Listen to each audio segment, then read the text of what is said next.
नमस्कार, माझे नाव जान्हवी केवलराम मेश्राम आहे. माझ्या शाळेचे नाव जिल्हा परिषद प्राथमिक शाळा मंगळा आहे. मी इयत्ता 3री मध्ये शिकत आहे.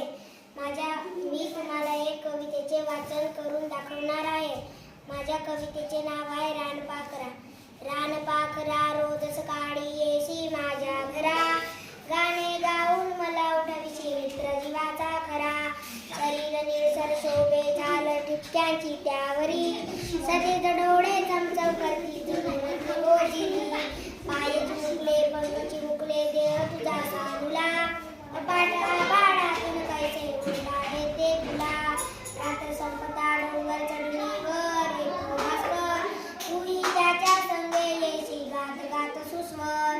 तुझ्यासारखे जावे वाटे उडत मजेने वरी, नेशील कामच तुझ्या विराटे बसवली